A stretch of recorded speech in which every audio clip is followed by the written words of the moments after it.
May 27th, 1963. When Ames McKinnon III walked into Raymond Johnson's office at Lambert Burns, he did not immediately notice the items Raymond had placed strategically in various parts of the room. He was chastising himself for almost losing his last temper at their last meeting. He was determined not to let it happen again. "Ray, good to see you. Listen, I don't have a lot of time, but I want you to know that Allied is prepared to take care of your man." Raymond noted that Pedro Gutierrez was no longer the Mexican. They want to make sure that his daughter is set up with long-term care and that his wife gets top-flight medical treatment. To that end, they've authorized me to make a very generous cash offer, contingent, of course, upon the usual terms of confidentiality. Just how generous is this cash offer? $500,000. I must caution you, though, Ames added quickly, that this offer is as large as it is because Allied wants to put this unfortunate incident behind them and get on with their business. In light of that, the offer is good only until noon tomorrow. Raymond nodded. "I can see how Allied Chemical would want to put this, as you call it, unfortunate incident behind them, so that they can get on with selling their company to Becker AG." He turned and faced towards the large window that overlooked Manhattan. "Tell me, Ames, have you any idea how much each member of the board of directors is going to be putting in his checking account as a result of this Becker deal? It's all cash, remember? No stock swap." "I don't know how many shares each board member holds, so no, I don't," he lied. "Ellison's low man on the totem pole with a little over 18,000 shares. With options, Hatcher's got almost 250,000. The others all fall between those figures. When Becker cuts their check for $49 per share, there are going to be some very happy former directors of Allied Chemical.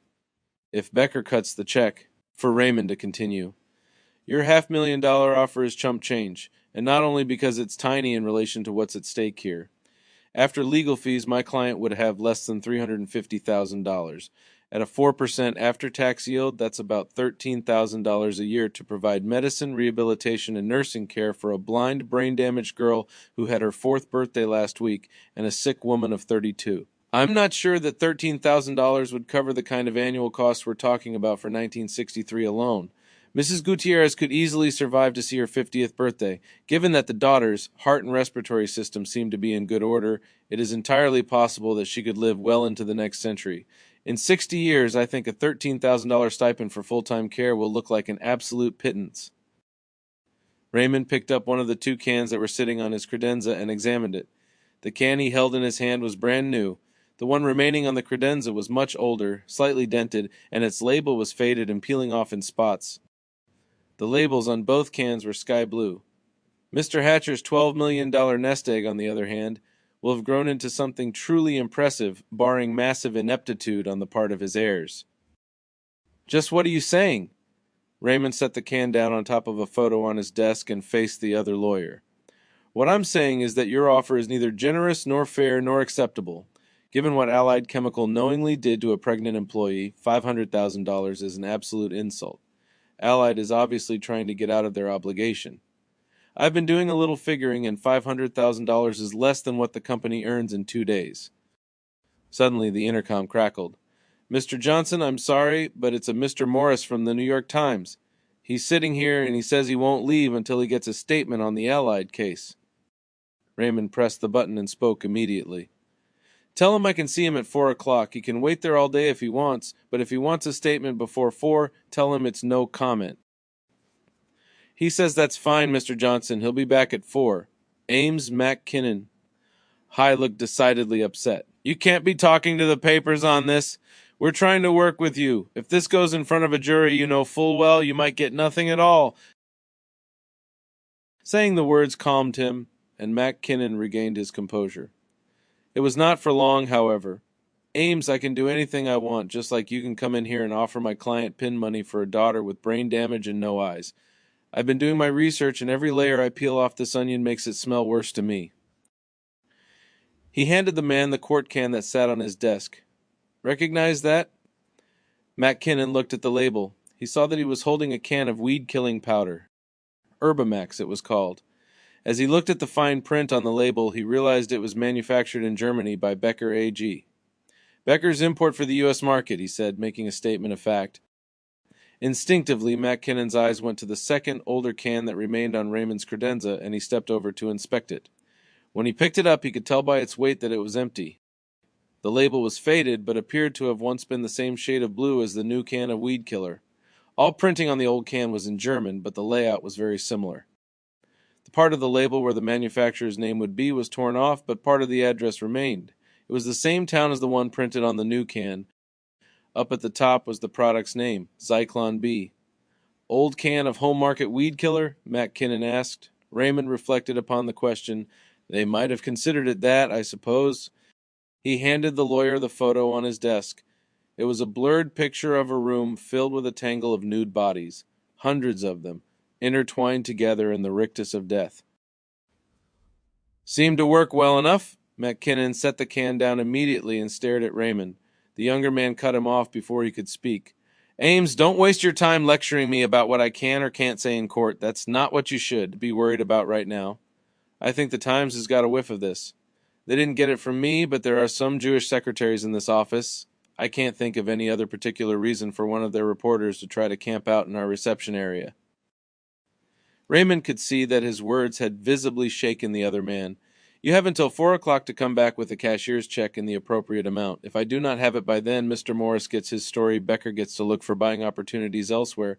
People who want to buy Allied stock get to purchase it for about $12 less per share, and we get the pleasure of trying to find 12 jurors who haven't read about the U.S. company who tried to sell out to the German chemical factory that made the compound Hitler used to execute over 6 million people. If, on the other hand, I find you on the other side of that door when I open it at 4 o'clock and you're holding in your hand a check for the proper amount, then my client gets to take care of his family, Mr. Morris gets to look for other stories, my firm gets to pat me on the back for a job well done, and you get the undying gratitude of the Allied Board and all the other shareholders whom you will have collectively saved over $50 million in market value by averting the tragedy of having their stock returned to its pre-buyout level of 2 months ago. Ames McKinnon III finally found his voice. And what is the correct amount? He had a dismal feeling Raymond was going to laugh at him and demand $10 million. Until 4 o'clock, Allied gets a 30% discount, $7 million.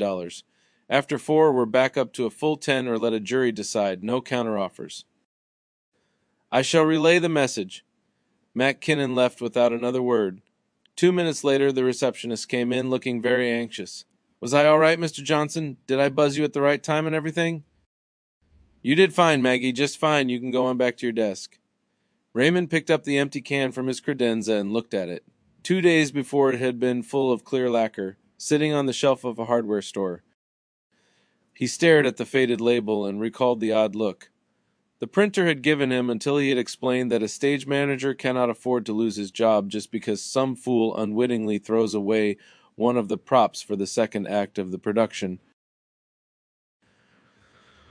Now we wait for 4 o'clock, Raymond thought as he sat down and let his heart rate slowly return to normal. May 28, 1963. In the 16 hours since Ames McKinnon III had grimly delivered the largest check he had ever held in his hand, word of the huge settlement had spread like a brush fire through the New York legal community.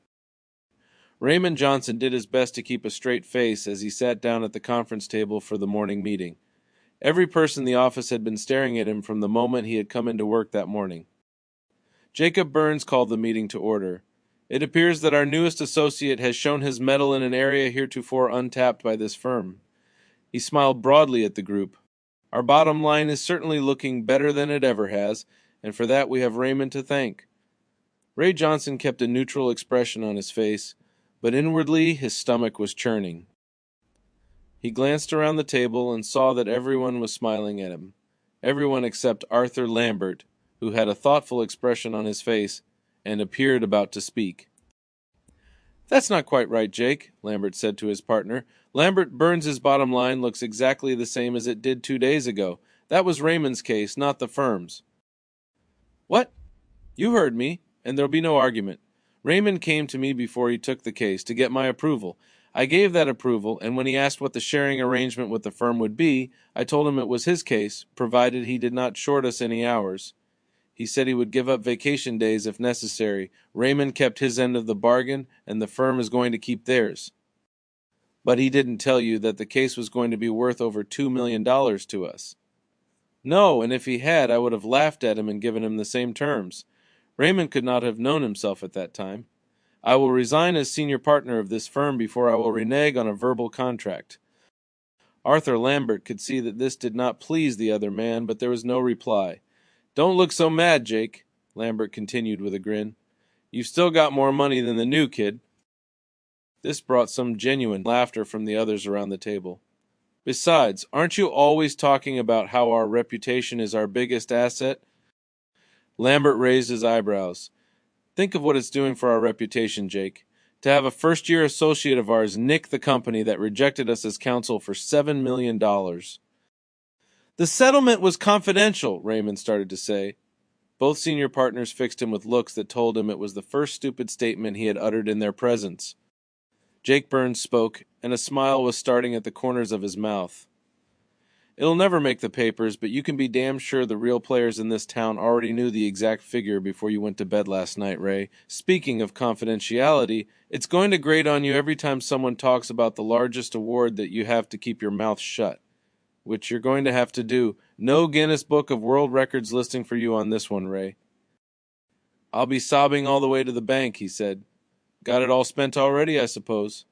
Raymond laughed. Not quite, but I do have some plans for a small part of it. I guess this is as good a time as any to bring it up. I'm going to be taking a leave of absence. There's something I've wanted to do all my life, and if I don't do it now, I'm worried that I'll never get around to it. It will require my being gone for about 6 weeks, and the best time for me to leave would be in about a month. He looked at Arthur Lambert. Since you were so generous before, I'll let you set the terms. If you decide the firm should dock me a year's salary, I'll go along with your decision. Where on earth could you go for 6 weeks that would be worth a year's salary to you? Jake Burns asked. Arthur Lambert knew the answer to the partner's question before Raymond replied. Lambert had already decided that Raymond could have his leave of absence, for 6 weeks or however long it turned out to be, without pay for the time he was away, but with insurance and other benefits.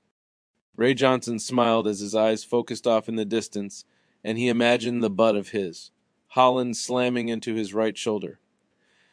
Africa, was all he said. May 29th, 1963. You got that look in your eye. Tell me you're heading to Africa. If you aren't, then lie to me and say you are. I'm going to Kenya in about 6 weeks, Tony. No lie. 5-week hunt.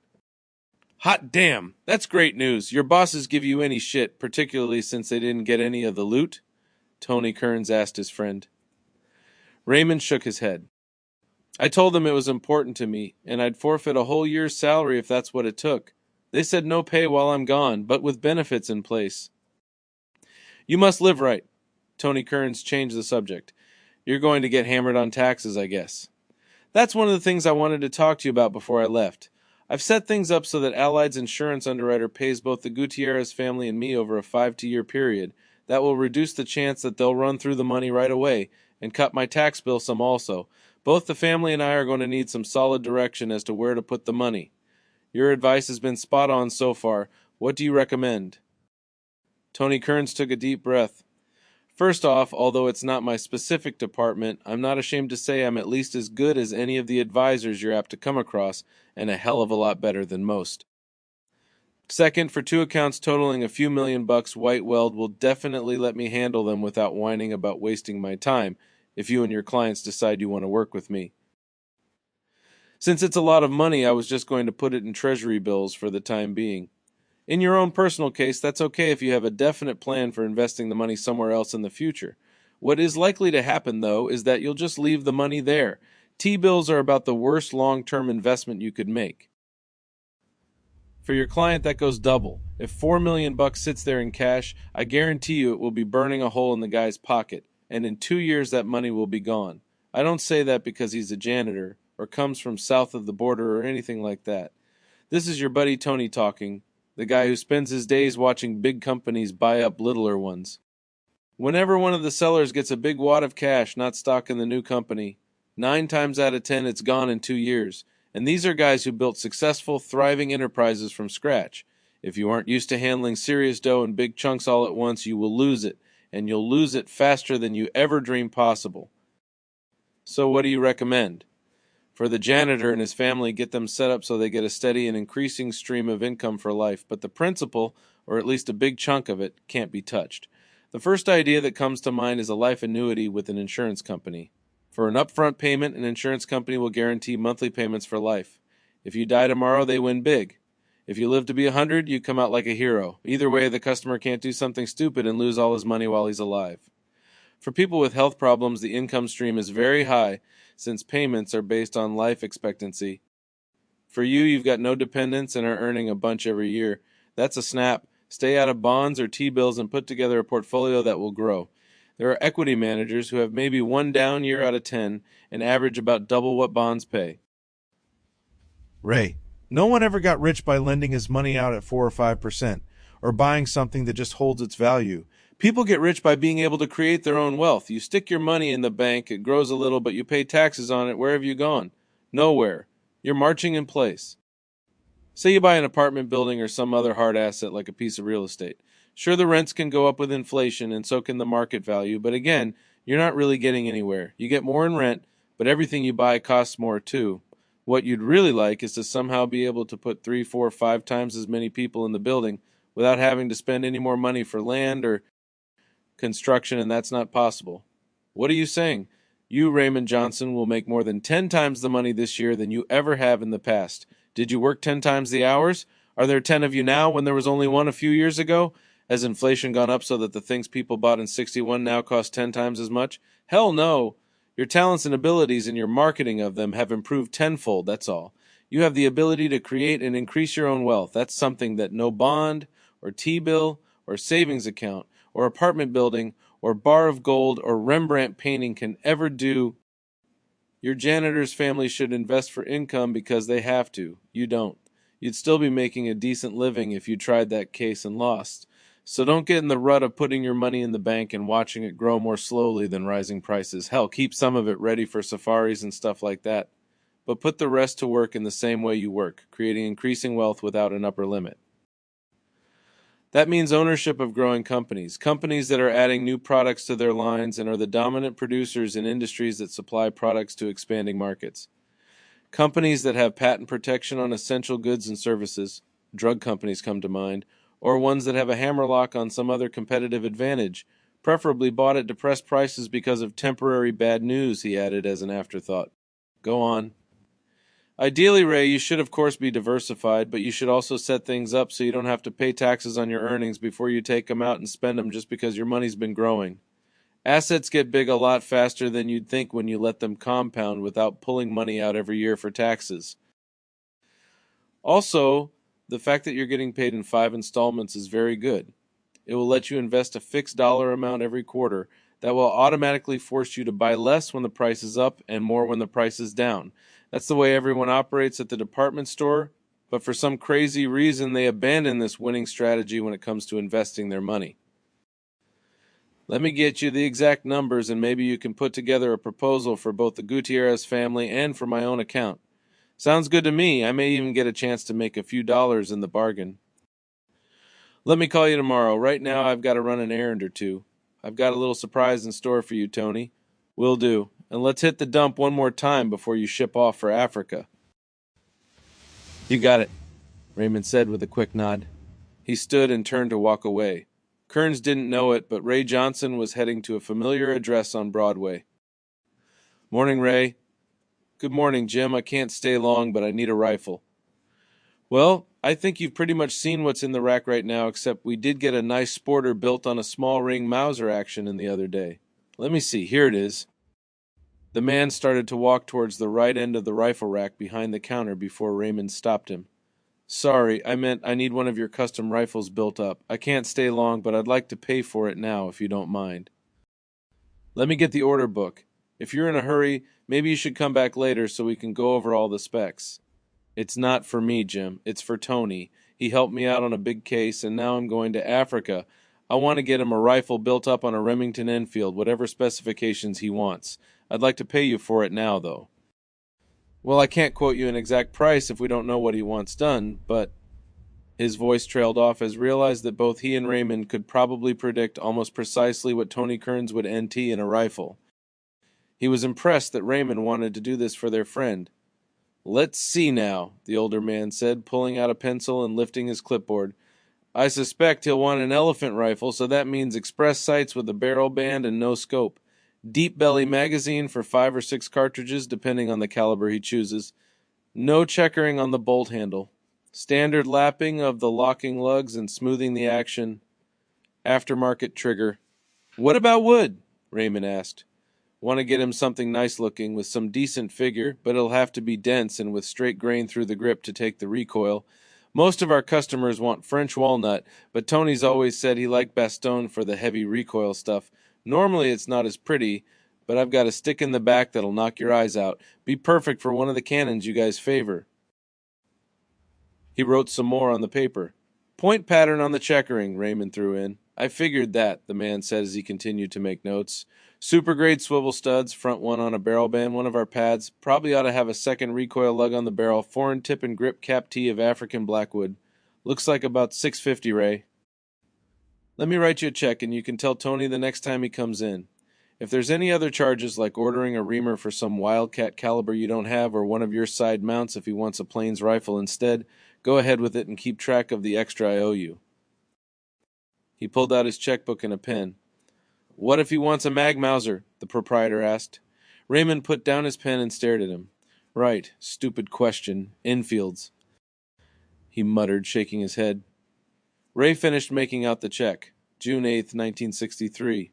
Joe, I don't know what to say about what you've done for us. It's the first time since Harold and I have been married that I haven't been pinched paying the rent and the electric bill in the same month. It was just after 8 on a Sunday morning. The former lovers were sitting in the Gaines kitchen. Linda's husband had gone to Chicago for the weekend to see a Cubs game. Joe had dropped by for coffee and the two were talking comfortably. 12-year-old Richard stood on his bed and pushed the lever on the air vent to open it.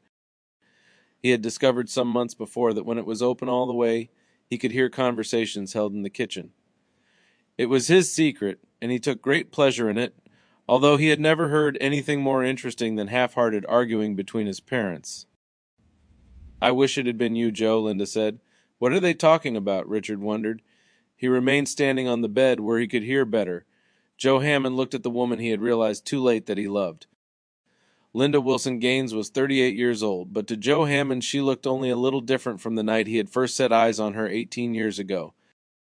Joe, though handsome in a strong, rugged way, looked every one of his 64 years.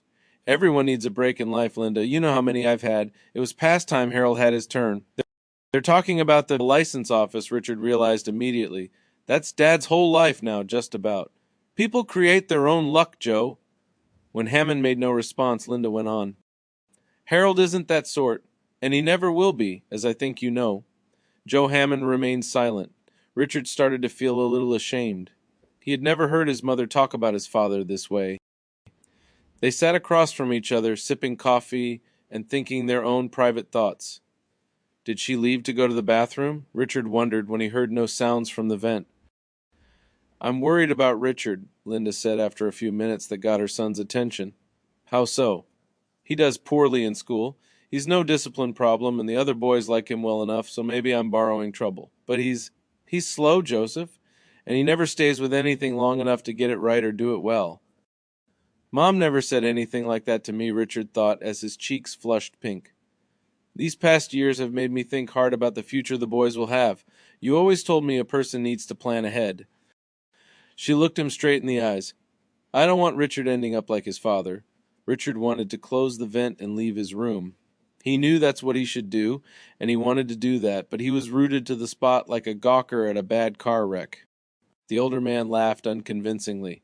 I don't think a boy's character is permanently set by the time he's 12 years old, Joe Hammond lied. Isn't your concern a little premature? Linda Gaines shrugged, a gesture that said no, it isn't. Any worries about Harold Jr.? Hammond asked, changing the subject. He's just the opposite, Joe. He's just like you. That's a weird thing to say, Richard thought. Harry has more energy and drive than he knows what to do with. He's not the one who got cheated in the gene pool. What's a gene pool? Richard wondered.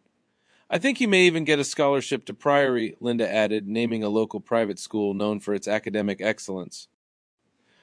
Priory, Richard mentally yelled. No way! Even if it's only a partial scholarship, I think we can afford to send him there now that Harold has the income. That brings up something I wanted to talk to you about, Linda. Hammond said, glad to be on a different subject. Those license offices may be cash cows, but they aren't permanent. Harold may have it for 20 more years, or the governor could get beaten in the next election, and his replacement could award it to someone else, and Harold could be in the unemployment line overnight.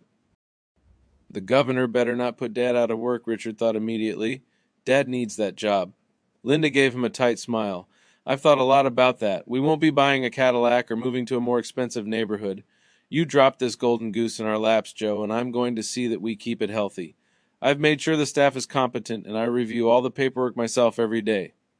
I've also seen fit to research the governor's prospects, and assuming he isn't found in bed with a young boy, I think he may be with us for some time. In bed with a boy? Gross. Joe, don't think for 1 second that this license office hasn't made a tremendous improvement in our lives. I intend to see that those benefits last us for as long as we live. You have lifted a weight from my husband's shoulders, and I will never forget it. She lowered her voice and pressed on. It's been 15 years, Joseph, but I still want you. What? Richard wondered, straining to hear. I step on you? Not because I feel obligated, Richard's mother went on. Because I want you in bed with me again, as often or as seldom as you like. It will be our secret. In bed with her? Again? What is Mom talking about? Richard screamed silently. He stood on tiptoe to try to hear more clearly. That would not be a good idea, Linda. But I've often... The rest of what he was going to say was cut off by the telephone's ring. Linda answered it, but it was a wrong number. Hammond was very relieved at the interruption and used it to change the subject. He looked back at Linda Gaines. I was just thinking, if Richard doesn't have much ability or motivation, but people like him, then it would seem he's all set for a successful career in the legislature. In a few years, he'll be able to give it some serious thought, he added jokingly. His face softened as he looked at the younger woman across the table from him. Let's stay in touch, Linda. I'd like to help you look out for Richard. I'd like that very much, she said in a soft voice that only he could hear. Richard Gaines lay back down on his bed. He wasn't sure what to think about what he had just heard. The last part sounded okay, I guess he told himself. July 19th, 1963. On the cab ride to the airport, Ray Johnson kept having irrational fears that somehow he wouldn't make his flight. The trip was uneventful, however, and the cab driver grunted approval at the dollar tip as he handed Raymond his 2 rifle cases. When Ray arrived at the check-in counter, he was sure that there would be something wrong with his ticket. The young woman smiled at him, however, then handed him the claim check for his duffel bag and told him she hoped he had a pleasant vacation. As Ray carried the 2 rifle cases containing his Holland, his Winchester, and ammunition for both towards the international concourse, he was sure that when he got to the gate the airplane would have been delayed and would not be there. The big white and red Lockheed Constellation, however, was plainly visible through the glass, sitting out on the tarmac waiting for the announcement that it was time to board. Hunting trip, sir? The attendant asked, nodding towards the gun cases. Yes, something I've been dreaming about for a long time. In England, or is Heathrow just an intermediate stop? Just a quick plane change, Raymond explained. I'm headed for Kenya. The attendant smiled broadly. I'll have one of the stewardesses pre-board you, and I'll see that she stows your rifles in the first-class section where the sights won't get bumped. I'd appreciate that very much, Ray said sincerely. He suddenly had a flash that he had forgotten his passport, and he clutched at his shirt pocket. The document, however, was there. He saw the attendant smiling pleasantly at him. Maybe this safari really is going to happen after all, he thought to himself. Henry Bowman followed his father outside into the night.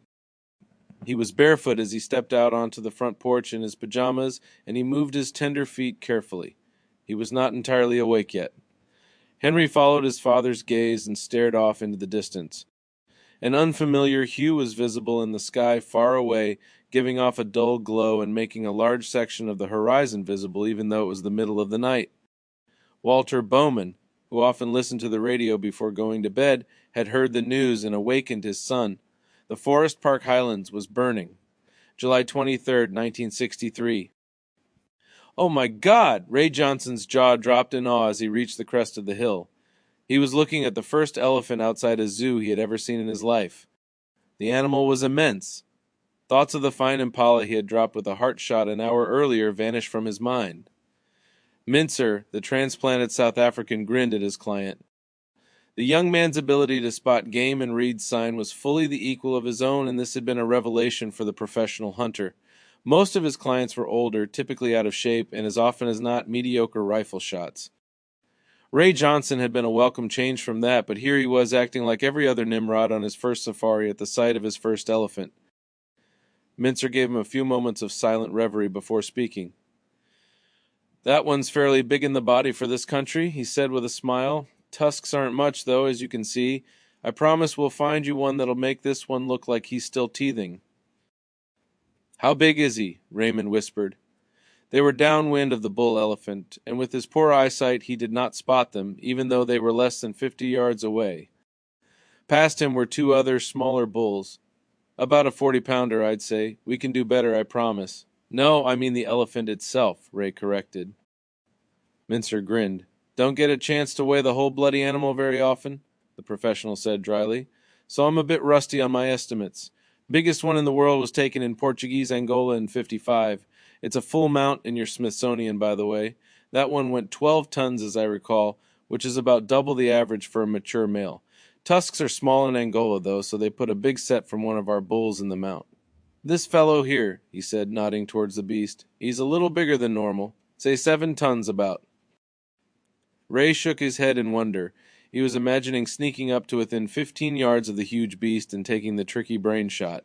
An elephant's brain is about the size of a loaf of bread.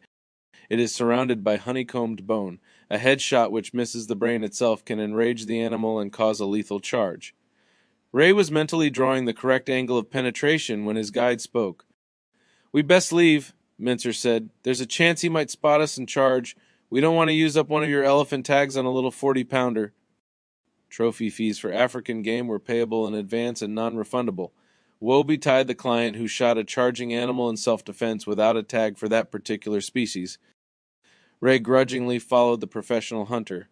Ivory weight was not what was on his mind. He was thinking that hunting North American game would never be the same for him. "Here it is," Kurt Benke said to Henry and Walter as he handed the barreled action to the boy. They were in the basement of Benke's home in the German section of St. Louis. It was the most cluttered residence Henry had ever seen, which was not surprising as there were 10 children in the family. The basement shop was very cluttered too. The gun racks and walls were covered with world record groups that Benke had shot with rifles he had built. Some were records that had since been surpassed and some still stood. Benke had taped or stapled them haphazardly about his work area. He didn't much mind when one fell down or got torn. There would always be more. Kurt Benke was a trim man of 47 whose hair was starting to turn gray. He moved quickly, except when he was working at his lathe or mill. Benke was a photo engraver for the St. Louis Post-Dispatch newspaper. His machinist skills were entirely self-taught. "Explain to me what you had done, Henry," Walter asked his son. Henry picked up a pencil and turned the custom-barreled Remington receiver over on the workbench. He pointed to where the magazine well had been. "Single shot 40 times actions are hard to find, so Kurt machined a piece of 4,140 tool steel to fit here in the magazine cut. Then he had it heliarc welded into position with something to soak up the heat around the receiver ring so the heat treat wouldn't change around the locking lugs." "Why the metal block?" Walter asked. "The work had been done so well that the receiver looked like it had come that way from the factory. It makes the action stiffer," his son answered. Then he machined the block down so it was the same shape as the rest of the receiver, and made all the threads and everything right, instead of sloppy and crooked like they were, and reworked the trigger so it isn't real heavy and full of creep. Benke chuckled. "The factory doesn't do quite that bad a job," he explained, "but I like to true up the threads, make sure the face of the receiver is perfectly square with them, and spot in the locking lugs on the bolt with lapping compound. Then I make sure the bolt face is square with the front of the receiver ring, and the lugs and locking area are perpendicular to the axis of the barrel. Every little bit helps when you're trying to put them all in one hole 100 yards off." "Tell me about the barrel," Walter asked the gunsmith. "It's a Clyde Hart stainless blank. I've always had good results with his barrels. Much as your son shoots, I made him go with the Magnum chamber instead of a Swift or A, which burn more powder. The mag will last a lot longer. In a 26-inch barrel, with the minimum spec chamber I cut, he should still get 3,600 feet per second with matched bullets."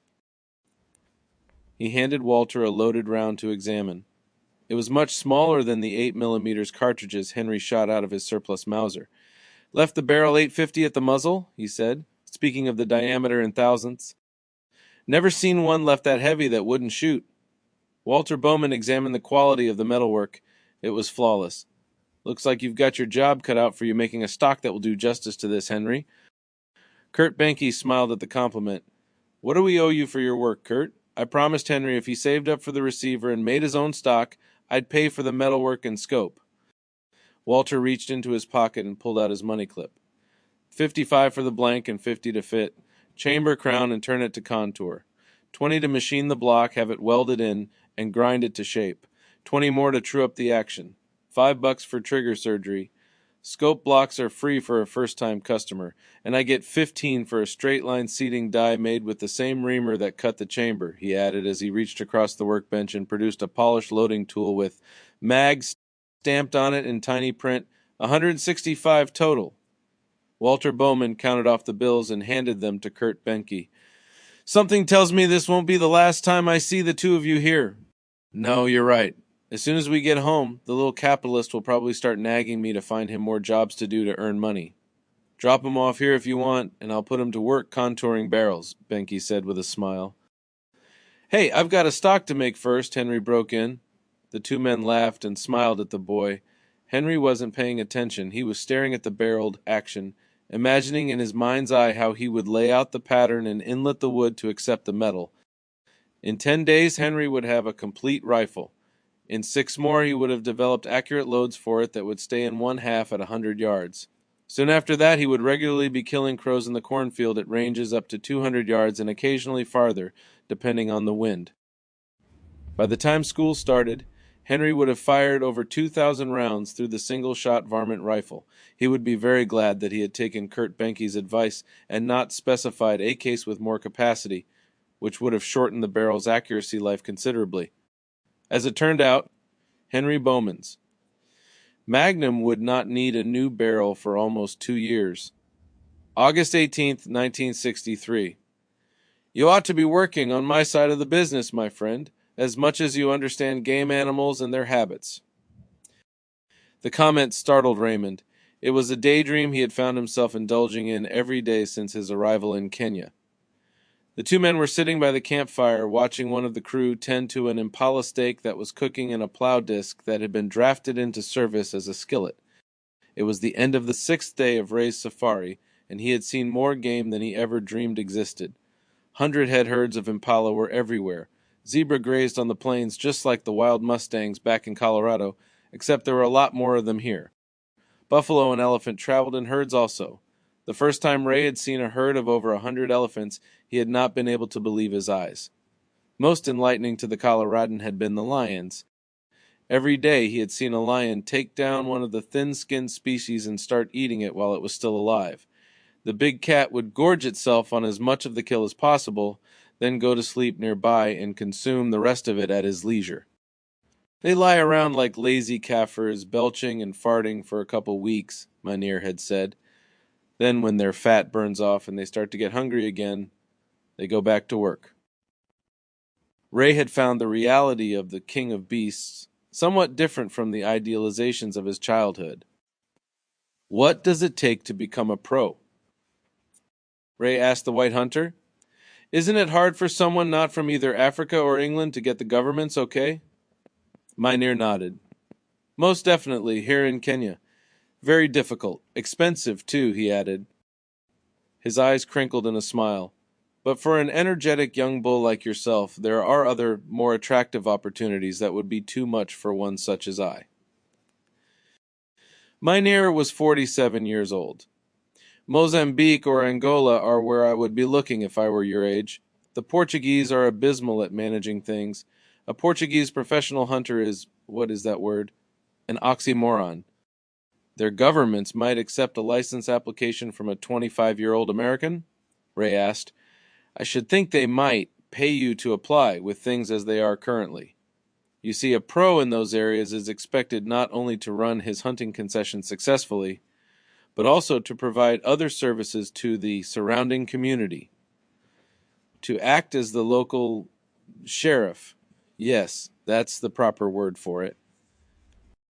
Mynheer gave Ray a knowing look. Portuguese professional hunters are barely capable of finding their way back to base camp. You can imagine the futility of expecting them to provide any leadership in the local town. He nodded his head. Angola and Mozambique offer almost unlimited opportunity for someone such as yourself. Young man with brains and drive could make quite a bit for himself there, I should imagine. He leaned closer. Would you like me to investigate further for you? May as well while you're here. Pull up stakes and move to Africa, huh? Ray said with a broad smile. That's something I never thought I'd be talking about. He laughed as he imagined cabling Jacob Burns that he would not be returning. Law office would think I'd lost my mind. Raymond leaned back and smiled at the idea. He was unaware of the telex which had been sent from Colorado to Nairobi 2 days earlier. August 21st, 1963. It was after 9 o'clock in the evening when Raymond and Mincer got back to the camp in the Land Rover. In the back was an eland which weighed close to a ton. Raymond had killed it with a single shot at about 175 yards. It was the 14th head of game he had taken on the safari. Both men were in excellent spirits as the headlights of their vehicle lit up the tents where the skinning crew was camped. "Donza, Donza, Donza," Mincer called out in Swahili. "Don't let it spoil." The Skinners ran to the vehicle as it rolled to a stop. As the white hunter climbed out from behind the wheel, one of the camp crew rushed up to him and handed him a folded sheet of paper. Mincer held it so that the setting sun allowed him to read the printing, and his face clouded. "This is for you, Ray," he said as he handed the paper to his client. "It took some time for them to find us out here. I'm sorry." Ray Johnson took the sheet of paper and held it up where he could read it. Ex might J. Poldep RCV Tradeco. August 15th, 1963. Deliver Mynheer Safaris FBO Johnson of Pitkin, County Colo, USA. Bad news, Bud and Louise. Both dead single car accident, Red Mountain last night. Stop coroner says heart attack. Stop funeral Sunday, August 18th. Stop this. Won't reach you in time, so finish, hunt, repeat, finish, hunt, stop. Expect your call from NYC, Sep 2. Stop will handle things here. Stop, don't get eaten. Stop. Uncle Carl. Ray held the telex closer to his face and reread it 3 times before dropping his hand to his side. He stared out at the magnificent Kenya sunset. The news of his parents' death was a violent shock, but he was surprised at how jarring he found the reference to New York City. Ray Johnson realized right then that after he settled things in Colorado, he was going to give notice at the law firm and get with Tony Kearns about a long-term investment plan. As soon as that was done, he was going to move to Africa. November 22nd, 1963. Henry Bowman had never seen any of the teachers at Howell School cry before. Plenty of his classmates had cried over the years, especially out on the playground, but this was different. The black woman Henry recognized as working in the school's kitchen was out in the hall, sobbing openly. Henry's 6th grade teacher was blinking back tears and looked as if she was about to lose her composure at any moment. "There's just been an announcement," she said solemnly. "President Kennedy has been shot. The president is dead." There was stunned silence in the classroom for a few moments. Then the 6th graders erupted with simultaneous questions about the killing. "Have they caught anyone? Do they know who shot him? How did it happen? Are they sure he's dead?" The teacher tried to smile, but the result was a total failure as she attempted to answer the students' shouted questions. Henry Bowman remained silent. His mind was not on the teacher's words, but instead was filled with a number of unrelated thoughts about the slain man. The first was of Max Collins's comments on the disastrous Bay of Pigs invasion, and his criticism of the young president for the debacle. Henry's second thought was of some photos he had seen of Kennedy on his boat off the coast of Massachusetts, shooting the new AR-15 machine gun. The weapon had been designed by Eugene Stoner for the Armaments Division of Fairchild Aircraft and was very light and easy to control. Kennedy had been grinning in the photograph, and at the time Henry had wished that he too could try out the new select-fire rifle that the military was talking about adopting as the standard issue weapon. As the bell rang and the students ran out the door to recess, the boy's mind switched to another subject. Henry Bowman had substantial knowledge of firearms and was in regular contact with major importers and distributors. Because of this, his thoughts turned to Joe Kennedy, The Dead President's Father. November 24th, 1963. Quick, honey, they're about to show it again. Catherine Bowman immediately turned the stove's heat control to a lower setting and hurried into the living room. Her husband, brother, and sister-in-law were sitting on the couch. Irwin Mann sat at an armchair to Zofia Collins's right. Henry sat on the floor in front of his father. All of them stared at the television set, transfixed. The screen showed a crowd inside a room. The people in the scene were straining to see what was about to happen. Then a door opened and some men escorted a younger man wearing a dark sweater across the room. His right wrist was handcuffed to the left wrist of one of his captors. A fairly tall man in a light-colored suit, white shirt, dark tie, wearing a sort of dress cowboy hat. Flashbulbs popped and the noise level increased. Suddenly a short man in a dark suit and light-colored hat with a dark hat band charged into the picture. The film footage being broadcast immediately went into frame-by-frame mode. The short man extended his right arm towards the prisoner. He was holding a revolver in his hand. In the next frame he had fired the gun and the prisoner's mouth was open in a grimace of pain. By the next frame the young man had started to crumple to the floor. After he was on the ground, the film speed resumed to normal, and the family watched intently as the police wrestled the shooter to the floor and disarmed him. There was brief news commentary before the station cut to a commercial. "That's the goddamnedest thing I've ever seen in my life," Max Collins said with wonder. According to what they've been saying on the news, he did it so that the family would be spared the ordeal of a trial. There was a hint of derision in Walter Bowman's words. Each of the adults in the group murmured comments about the killing they had just seen.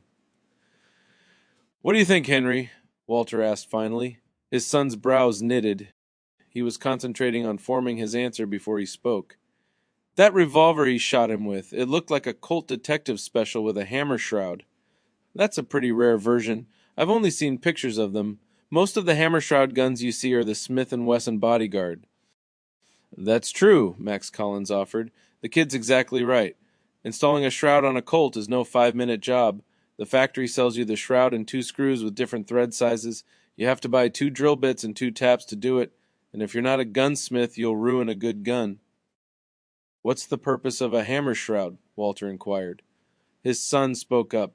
"It's so the gun doesn't tie up if you have to fire it when it's in your pocket. The reason some people go to the trouble of putting one on a Colt instead of just buying a Smith with a factory-installed shroud is that the J-frame Smith only holds 5 rounds. The Colt carries 6. Henry furrowed his brows. "Something else I noticed, too. He was pulling the trigger with his middle finger and laying his index finger alongside the gun.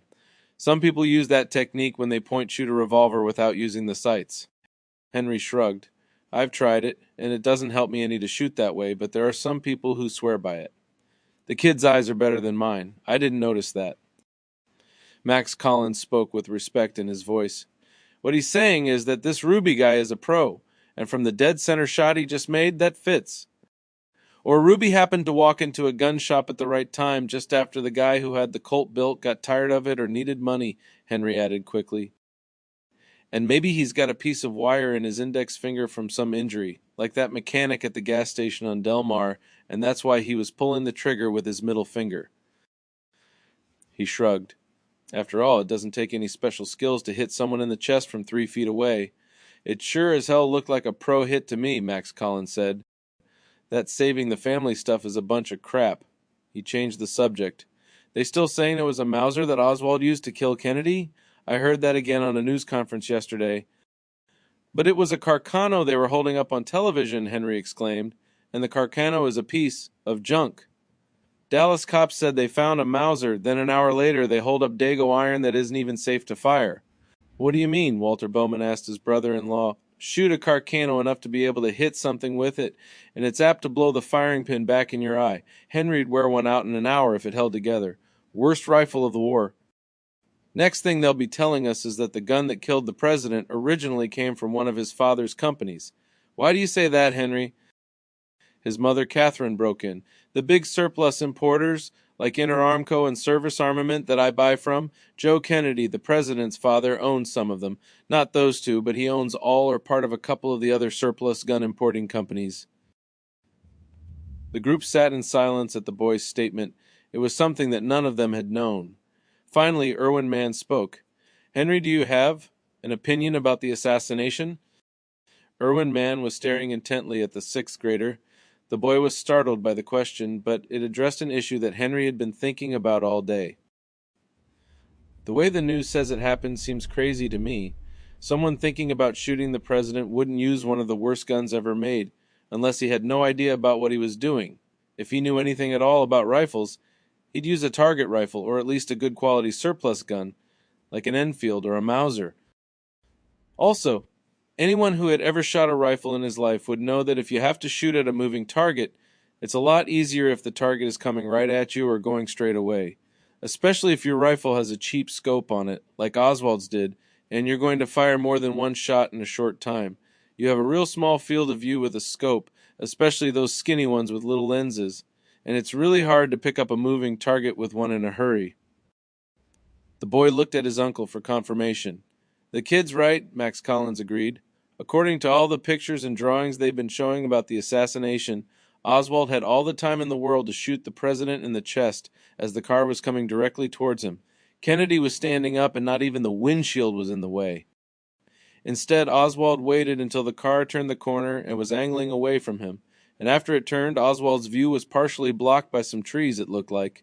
Then he decided to start firing at the president with his junky scoped Carcano. Henry nodded as his uncle went on.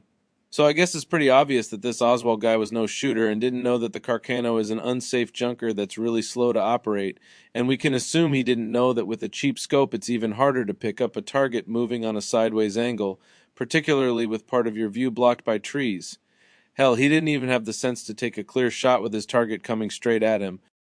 But when this guy, who obviously doesn't know anything about shooting a rifle, does start firing at the president, he suddenly turns into somebody that Winchester should have put on the exhibition circuit.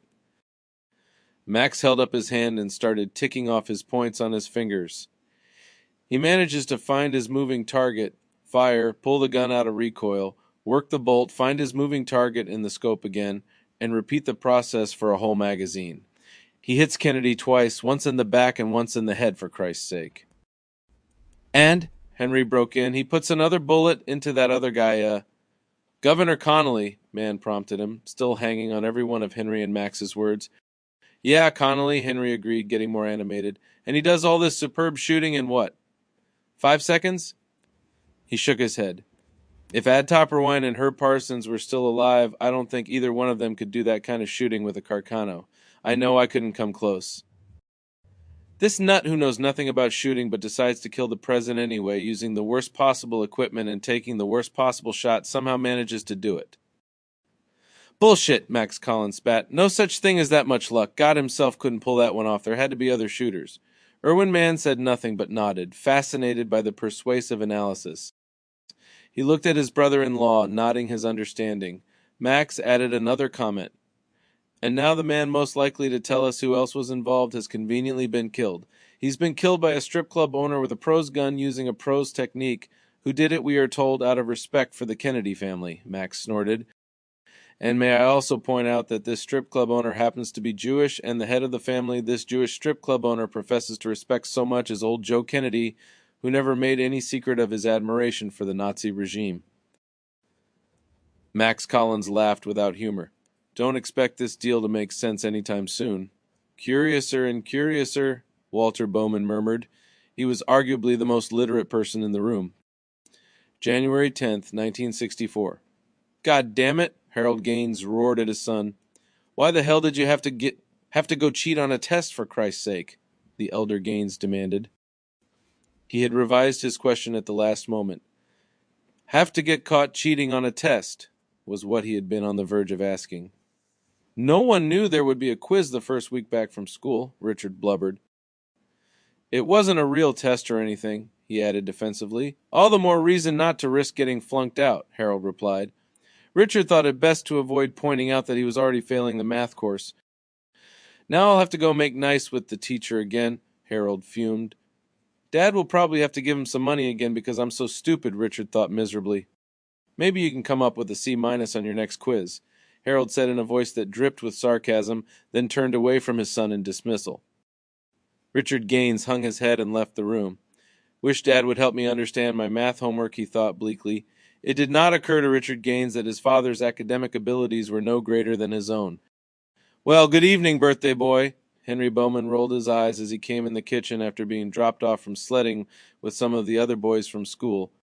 His mother, Catherine, knew that the phrase mildly embarrassed her son, and she laughed at his reaction. "Come get some hot chocolate. Your Uncle Max is here, and Irwin Mann is with him. They're with your father in his study, waiting for you to get back. I think they have something to show you." Henry shrugged out of his coat, pulled his galoshes off, and put them on the porch to dry. He took the cup of cocoa from his mother and patted into his father's study in his socks. Max Collins was sipping a scotch and water, and Irwin Mann had a beer in his hand. Walter Bowman drank tea. "Well, look who made it back. You didn't freeze your little dingus off, did you?" Max Collins was grinning his most engaging grin. Henry smiled and lowered his eyes. He knew his uncle didn't really expect an answer. "Happy birthday, Henry," Irwin Mann said to the boy. "Thank you." "Henry, your uncle and Mr. Mann have some presents for you, as do I. They all go together, so we thought we'd see that you caught us all at the same time." Max Collins held out a box that was blue-gray, about 3 inches thick and roughly the size of a legal pad. "This one goes first. Was going to buy it for myself, but decided you needed it more. Let me borrow it sometime, and maybe I'll decide to get one too." Henry took the box, and his eyes got big as soon as he saw the S&W logo stamped into the lid. A Smith & Wesson presentation case. He had heard of them, but had never seen one. He knew of only one gun that the company shipped in a presentation case, and his hands felt awkward as he lifted the lid. His information was correct. Inside was an end frame, Magnum with a 5-barrel. This was unusual. The big Smith & Wesson was cataloged with 4, 6.5, and 8 3/8 barrels. The gun Henry was staring at had been one of a special run of 500 made for H. H. Harris and Company in 1958. The metal glowed with the milk blue finish that was characteristic of all of Smith & Wesson's best guns made while Carl Hellstrom was still in charge of operations. Henry lifted the revolver out of the satin lining, pressed the cylinder latch forward, and swung out the cylinder. Each of the 6 chambers was burnished with the factory's proprietary process that allowed fired cases to drop effortlessly out of the cylinder, even when maximum pressure loads were used. Henry closed the cylinder, cocked the weapon, and tried the trigger pull.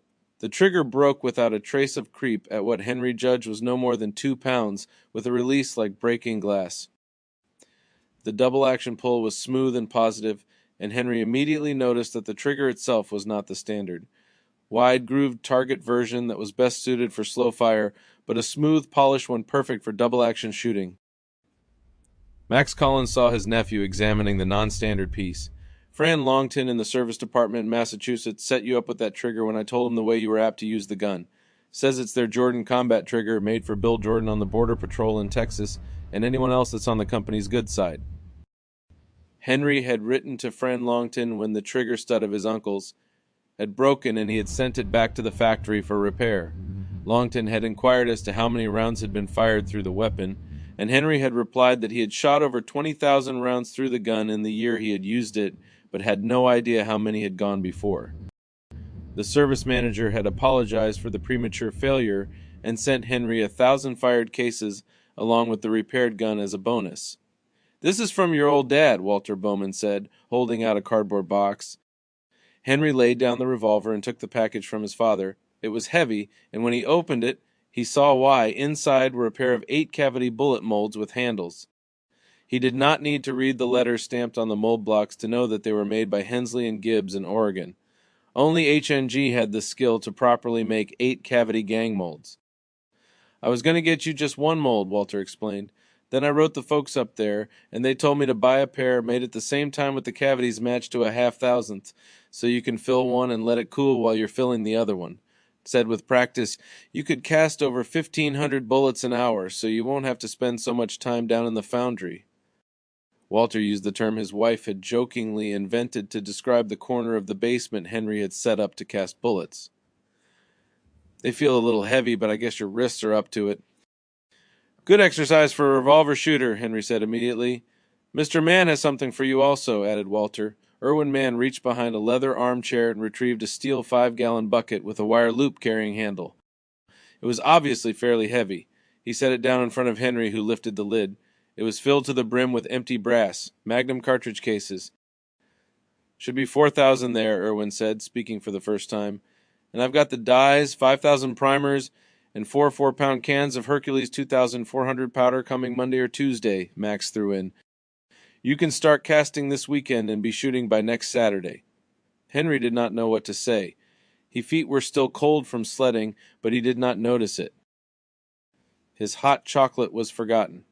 He picked up the revolver again, then looked at his father. Can I cast some after supper, Dad? I don't see why not. It's Friday. How much lead have you got left? I was almost out, but Mom took me by the Goodyear place on Monday for more wheel weights. I got them all melted down, fluxed, and cast into ingots this week. I have almost 200 pounds of alloy. He was rapidly calculating how many bullets that would make, each. Slug was 250 grains, and there were 7,000 grains to the pound, a little less than 40 pounds per thousand. That's enough for about 5,000 bullets. Max Collins laughed. If you didn't have to wait for the molds to warm up and the lead to melt, hell, kid, you could knock those out tonight, he joked. As it turned out, Henry turned on his 3 lead furnaces and started preheating the molds on a hot plate before sitting down to dinner. He got to bed a little after midnight. When he did, he was once again out of bullet alloy. March 12, 1964. The return address on the envelope made Henry Bowman grin. Kane's custom ammo, it proclaimed. Henry had been very pleased with the first reply he had received from Alan Kane, but he had been afraid that he might not hear from the man again. In Henry's second letter, he had confessed to the nationally recognized ammunition expert that he was only 11 years old. The envelope he held in his hand was thick, and Henry tore it open. To call Alan Kane's typing mediocre was to be charitable. Henry would not discover for 2 years that Kane's left hand was permanently damaged, the result of a farm accident when Kane was 15. Henry did not care at all that the letter was littered with typos. Though his spelling and grammar were impeccable, Henry's own handwriting was far from pretty. Kane didn't complain about the letter I sent, Henry thought. He began to read the letter, which had obviously been hammered out on an aging manual typewriter. Henry turned to the next page and saw that Alan had enclosed his entire price list with a note again reminding him to deduct 20% from the printed dealer prices. Poring over the ad for the Solothurn kept Henry occupied until his mother called him for dinner. He knew he would probably never get one, but it was fun to dream. The letter from Kane gave Henry something else as well. Ever since he had walked into his first gun store with his Uncle Max and met Al Goodman, Henry had found that adults ignored his age and treated him as an equal when their interests involved shooting. AI, Doc Weeman, Irwin Mann, and now Alan Kane had proved this to him. The boy was experiencing something that was true for all people in the gun culture, regardless of age or native language. Henry's skills and passion would one day make him a welcome guest in the homes of people he had never met before. In the years to come, Alan Kane would become one of his closest friends. It was a friendship that would shape the course of Henry Bowman's life. Henry folded the letter and put it back in his pocket. People who take shooting skills seriously have a natural affinity for one another, Henry thought. It doesn't matter how old they are. Henry would observe this phenomenon over and over again in the coming years. Unfortunately, the people who would become the gun culture's mortal enemies would also be well aware of this truth. January 10th, 1967. On most school mornings, Henry Bowman was a little drowsy when he left his room to go downstairs for breakfast, and even though it was Henry's birthday, this morning was no exception. He would have tripped over the packing crate if it hadn't been quite so large. It was lying in the upstairs hall just outside his bedroom door, and for a brief instant in the dim light he thought it was a grandfather clock that was lying on its side. Then he saw the rough texture of the crate and noticed the strange markings stenciled on the side of the dark wood. Tank Buchschuss 18 1000 cal 20 millimeters. Suddenly Henry realized what he was looking at. Dad, a Solothurn! You got me a Solothurn! Henry yelled at the top of his lungs before realizing that his father probably did not need to be told this fact. His voice was considerably deeper now than it had been a few months ago, and the sound carried throughout the house. Walter Bowman, always an early riser, left the kitchen and climbed the stairs. He flicked on the upstairs hall light as he mounted the steps. Your buddy in New Jersey tried to talk me into a Lati, 'cause it was a little cheaper, until he found out who it was for. He said the Solothurns were going fast. Walter said this last with a wry grin. He only had 3 left. Of course, he did admit that the original shipment came into the country 10 years ago. Most people don't have a good place to shoot them, and the ammo's kind of expensive, Henry said defensively, but I think I can get the dies and load for it. Well, you'll have a couple hundred cases to reload if you shoot up the 2 crates of ammo that are in the basement. I didn't bother to lug them up here. You got me 200 rounds of ammo? Henry almost shouted. That quantity of ammunition was nothing special for or even a surplus military rifle, but 220 millimeters cannon shells was another matter. Each 20 millimeters cartridge was the size of a large banana and weighed about a pound. Your favorite distributor virtually insisted on it, once he knew the gun was for you. He said you'd want Tracer HE, whatever that is. Walter looked at his watch. I probably shouldn't have let you know about this until this afternoon. Now you won't have much concentration at school. Can we shoot it this weekend? Only if your mother doesn't need the station wagon. I don't think we could fit this monster in the Corvette. Henry Bowman looked longingly at the crate, realizing that there was not enough time to open it and disassemble his new prize before going to school. He grabbed the near end of it and with some effort slid the 120-pound box into his bedroom and shoved it out of the way against the wall. Walter Bowman was exactly right. Throughout all his classes that day, Henry's mind was not on his studies. It was on the magnificent example of Swiss craftsmanship that was waiting for him back in his room.